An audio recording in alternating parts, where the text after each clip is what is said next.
As an author, I've done a lot of interviews, but today I am being interviewed by AI. I asked my AI to ask me 20 interview questions after exploring my website, my social media, all of my book information, and my AI gave me terrible, very basic, bottom of the barrel questions. So I asked my best friend to ask her AI, which is a lot better trained and did a little bit better. Not great, but a little bit better at asking questions that were specific to my author career and my books, and today we're going to answer them for you. So let's see what her AI, Jessie, came up with for questions for me as an author. I'm going to read them directly from screen. I have not read through all of these, but I did glance to make sure they were a little bit more specific to my books and not basic author questions. So here we go. Thank you for the opportunity to delve deeper into your work and creative process. Here are 20 questions tailored to your experiences as an author, your writing journey, and the unique worlds and characters you have crafted. Number 1. In your Golden Trilogy, you reimagined the classic Goldilocks tale. What inspired you to transform this particular story, and how did you approach balancing familiar elements with your unique twists? So when it comes to my Goldilocks retelling, Golden, I wanted to write a Goldilocks retelling for a really long time. You've heard this story before. When I was a child, I fell in love with the true story of the Big Bad Wolf and the Three Little Pigs. Loved that it turned it on its side and took the wolf, the villain, and turned him into the hero and the Three Little Pigs into these little monsters. And I wanted to flip things on its head. I also had a really big beef with the Goldilocks story because she has golden hair, and everybody portrays her as this girl with white blonde hair, and that's not the color gold. When I was younger, my hair was a little bit lighter than this because I was out in the sun more, and when I would go into the stores and match my hair color to the colors of hair dyes in the stores, mine was always golden, and it was just my favorite hair color. I need to get out in the sun more and get this a little bit lighter, but I loved the golden color, and they always got it wrong. They always got it wrong. And so I wanted to retell Goldilocks' story. I came up with a unique twist that she was sent there on a mission to destroy the bear family and then accidentally fell in love with one of them and had to play both sides. And so I really implemented that into the story I was telling. It was the third book that I had written, but my first book published, and it is my best-selling novel. It ended up number 7 on Amazon, and I just loved the story. I got to do a lot of spin-offs I did the trilogy and then some extra bonus stories, novellas for you, and I just love everything about it. And so, as always, with those classic twists, you make sure you have the touchstone elements, you change the order and how those things happen, but as long as people can recognize the touchstone elements from any fairy tale retelling or retelling in general, you are good to go, and then you can form the rest of the story around it. And again, I've answered this one many times, so you can see lots of answers, but that's kind of the shortened version of it. Question 2. Your Jaded duology presents a dystopian narrative with complex characters. Can you share the genesis of the story and the themes you aim to explore through it? Jaded was actually my 4th written story, my 2nd published novel, and it came out just a couple of weeks after Golden did. So the first book in Golden, the first book in the Jaded series came out within a couple of weeks of each other, which was a really fun experience for me. And I loved it because it was kind of a spin on the dystopian stories that we were seeing. At that time, we were getting a lot of Hunger Games, a lot of Divergent. It was all girl saves the world kind of content. And I saw other versions of dystopia where we get to a utopian society, but we're seeing the downfall, but it's not like one girl saving everything. And I really like that Jade was a girl who was a victim of this utopian, dystopian society, had to save herself. So she is forced to marry the son of the commander. Her father tried to take the commander out and got caught, but they couldn't do any real retribution. So when Jade turned 18, she was married off to the commander's son, made everybody believe that they loved her and accepted her into the family, and then they were going to murder her and make it look like an accident. And so it's the story of a girl trying to survive the circumstances of a dystopian that really hasn't come all the way to that peak yet. People know something's going on, but not everybody does. We're not getting to a big battle. It's not like a big the world is changing. It's this group is suffering and this person has to deal with this before we get to that big crescendo save the world moment. So I really like that I got to kind of put dystopia on its head, change a little bit of that thought process behind what a dystopian is. It was really fun for me to write. I really love Jade, and I really have a lot of feelings about Rowan, the guy she was forced to marry as well, but too much spoilery there. You should check it out. Both Golden and Jaded, the first books, are free in ebook form on all the platforms, so you can check that out if you want. Your revolution of, sorry, I didn't even start that one right. The revolution of Jack Frost, which is actually the conspiracy of Jack Frost. So they went and they found the original title for Jack Frost. When I had sold it to a publisher, I changed it to Conspiracy of Jack Frost when I got my rights back. The Conspiracy of Jack Frost offers a fresh perspective on a legendary figure. What drew you to retell Jack Frost's story, and how did you develop his character differently from traditional portrayals? My gosh, okay. So again, I've answered this one before. It's because I'm obsessed with Jack Frost. Absolutely love Jack Frost. When I was a child, I used to watch the Rankin and Bass Jack Frost story, and I loved him. And I always thought that Elise picked the wrong guy. Now, as an adult, I have a better perspective of this, but I always thought she chose the wrong one growing up. So I was obsessed with Jack Frost, and I wanted him to have his happy ending because I love Jack Frost. I don't begrudge Elise her choice now, but I wanted Jack Frost to be happy and have a happily ever after. And then, not too long before my Jack Frost, they had the Rise of the Guardians. And that was a really cool, unique portrayal of Jack Frost and the Easter Bunny and Santa Claus and all of those things. And I loved how the perspectives were so different. So for me, I wanted to write a Jack Frost retelling, but I didn't want it to be fantasy. I didn't want him to be able to control the weather and be invisible and all of those things. I wanted my Jack Frost to be very realistic, but still have to deal with the weather. So I dropped him into a dystopian society where they are in an underground bunker and they do not know that they are being tested to form a stronger race because the war outside is killing everybody off. They are trying to teach them to survive in radically different weather situations. So it's a couple of days of winter, a day of spring, 3 days of summer, day of fall, back to winter. And it's very, very quick succession with that weather change because that's something that would be happening up in the world above that they don't know exists anymore. And so they eventually realize someone is controlling their weather, something is going on, and they have to figure it out. That's the premise. It's not a spoiler, okay? And so I wanted him to be very sci-fi. I wanted him to be very realistic. And so I dropped this real man into this underground bunker with his girlfriend Genesis and all of the other people around them that are all younger people, and they have to learn how to survive. But then when the system, so it was very clearly a certain number of days, certain number of days, certain number of days, certain number of days, and it was a cycle. When it starts going wonky and people start losing fingers because of it, now they have to go on this mission to figure out what's going on, and somebody inside of the bunker has betrayed them. And that's all I can tell you about that without getting too spoilery, but it's magnificent. So I wanted to drop him into a realistic, dystopian, futuristic setting. I did not want him to have powers, but I wanted him to become the legend that we know. So this is the story of how all of that spins out to eventually the story of him controlling the weather and being invisible and all of the things and working with Mother Nature and Father Winter and whatever, all those things. It's the real life that got spun out into a legend. And it very much goes back to some of the historical figures we have. People who are Johnny Appleseed and people who are Paul Bunyan. They go into the tall tales, the things that start out small, but then go into those tall tales. That's the approach that I was taking with this, to give Jack a life of his own and show that he's just a person going through all these situations that kind of get build into these tall tale legend type things. Number 4. In the Siren Wars saga, you delve into mermaid lore.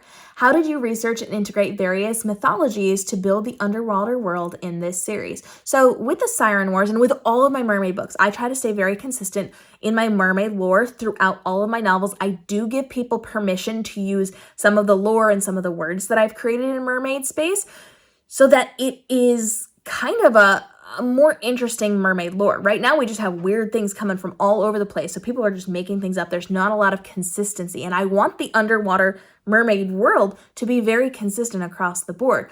Disney gave us a perspective, but everything else is very, very different. And I wanted to make sure we had specific languages. I wanted to make sure we had a matriarchy instead of a patriarchy. So everything is passed down through the women's lines. I wanted to make sure that things were going to be very, very clear throughout my novels, my series, all the books. I have mermaid books that are not connected to the Siren Wars saga.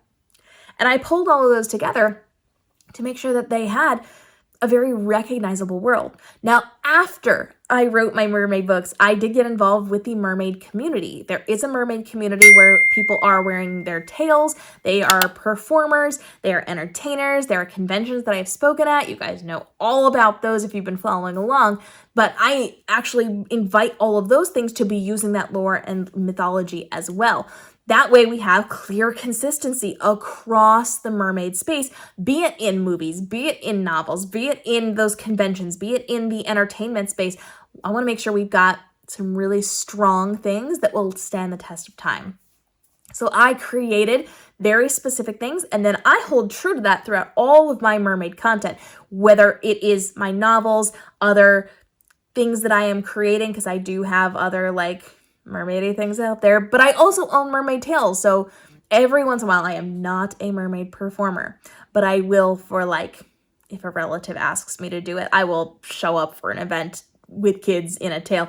All of that is consistent across it so that we can really build on it and develop something really cool, because we are such a patriarchy here. We are so very specific into this male-dominated space. I love that we can give women power in the mermaid space, especially since most of us that are in this community are female, and we are just like building up a really great space for us. So I put a lot of that into the story.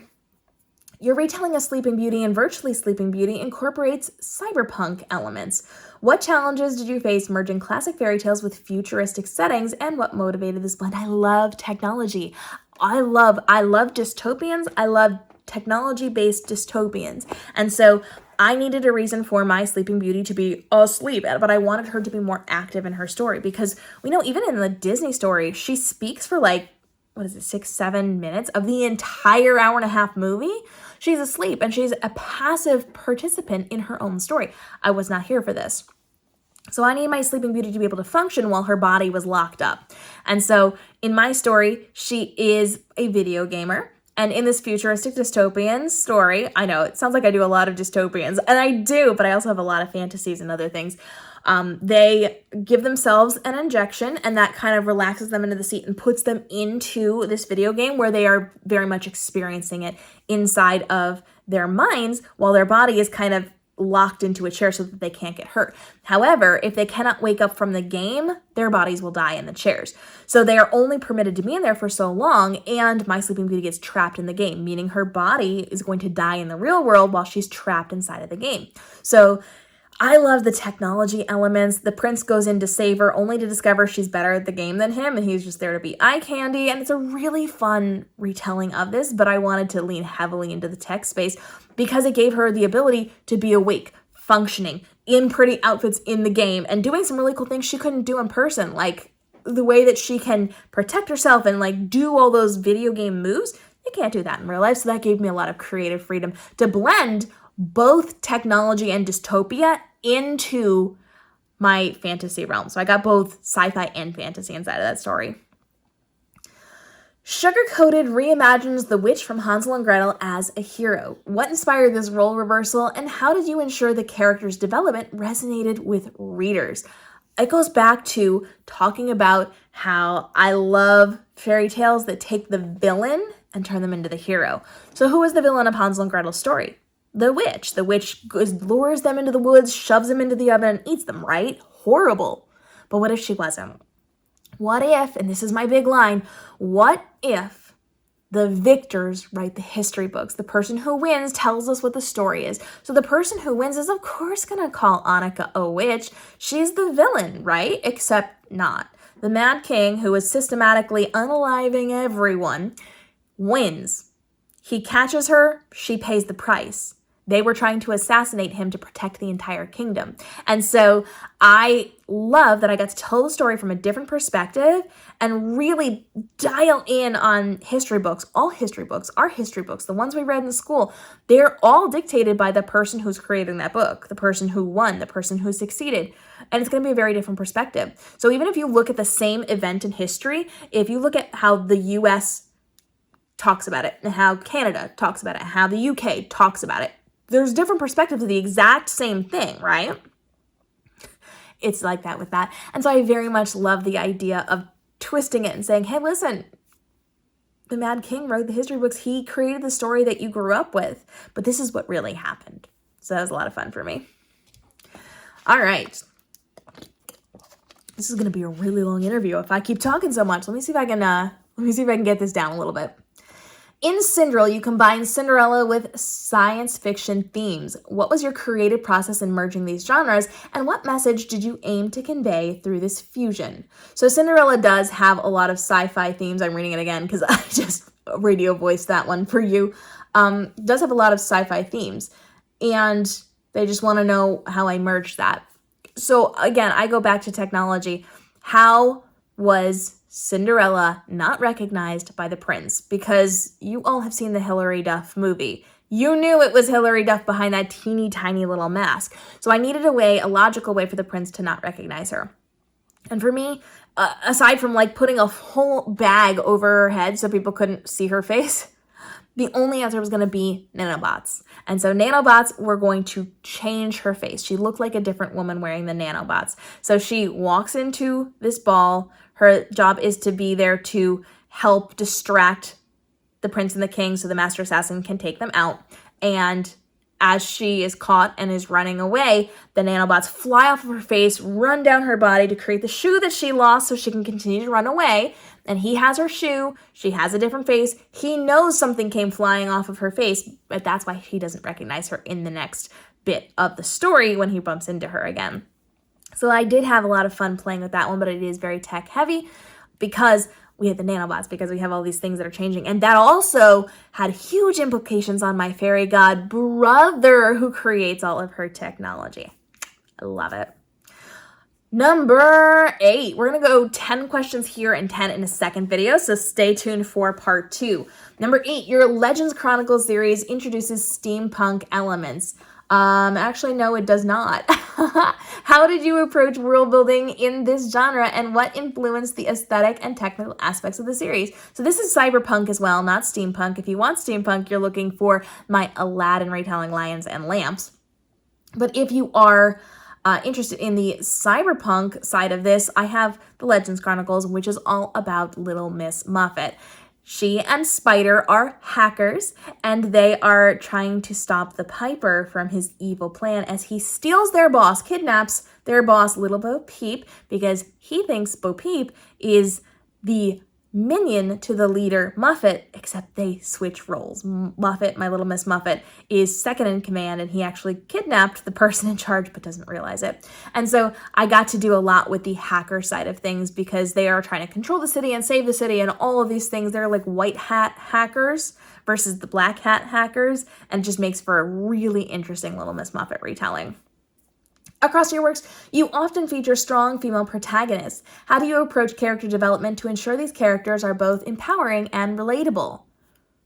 We went through such a long period of time where we just had very weak characters in the female side of things. It was always the man has to save her and damsel in distress, and she's just the sidekick, and she's there to be pretty, and we saw it in Hollywood, and we saw it in novels, and none of us want that. We don't want that. We've grown. And so I wanted to make sure I had equal parts, her saving him and him saving her inside of the book. It is not all girl power and like she has to do everything herself. This is very much realizing she can take care of herself, she can take care of the people around her, and she can rely on the people around her to take care of her. And that is a theme throughout all of my stories. I very much lean into we all collectively take care of each other. Yes, you save me. Yes, I save you. We work together to build these things up and survive whatever it is we're going through. So I really, really am a huge fan of equity. I'm really, really a huge fan of everybody taking care of everybody and not doing this damsel in distress nonsense. And that doesn't mean you can't have your damsel in distress moment. It just means you're not a damsel in distress for life. It means that you can be weak in the moment and someone can take care of you, but you can also come through and take care of them when they're having their weak moments. Damsel in distress moments are fine. Damsel in distress lifetimes, not what we're here for. And number 10, our final one for this video. Make sure you stay tuned for part 2 and see what craziness it's going to drop for me in the second half of this. As a social media educator and speaker, How has your expertise influenced your marketing strategies for your books, and what advice would you give to authors looking to enhance their online presence? Well, I have a whole channel here dedicated to that, and youtube.com/kmrobinson to learn more about growing on social media. But I have used this to be able to leverage really cool things for my readers. I was the very first person to use ManyChat to create interactive choose your own adventure games and quizzes. The very first person to do that. So when you go to Facebook or now Instagram and somebody has a game that you can play through or a quiz that you can play through, I did that. I was the first one. And I know I was the first one because the creator of ManyChat saw what I was doing and told me I was the first one, and then told Facebook about me, and then Facebook interviewed me because of that. And so then I went and taught authors how to do that, so all of you could do it too, and you can actually find some of those games still out online today. So there's a lot of interactive things that you can be doing for my novels. I created interactive games where you could actually read the Jaded Duology and the Golden Trilogy, and you could play missions. For the Jaded Duology, you could go on a mission for Mr. Arrow. You had to go deliver something to a place, and then if you read the story again, that thing's in the novel, and you put it there. I put you as a character inside of this novel by playing this game. So I always use the latest innovations, I lean into what's new, and I get very creative. And that has led me to be TikTok famous. It's led me to work directly with TikTok as one of their top creators, their words, not mine. I've been able to do some really cool speaking gigs and opportunities, and this has led to really great book sales for me as well, and speaking gigs at different book signings and different events, and being invited to different conventions like the Mermaid Convention. And it's just really, really fun to be able to know what's happening in social media, predict what's happening next because I work directly with these people. I know what's going on, and I can very clearly see the trajectory of social media, so I can pivot so that I can do well with what I am doing and help other authors as well. So you can check those out on my YouTube channels because I break down what you can be doing to be successful online. There will be a second part of this, so stay tuned for part 2. Let me know what questions I should answer because I'm also going to be doing some Q&As with your questions in the future. I'll see you then.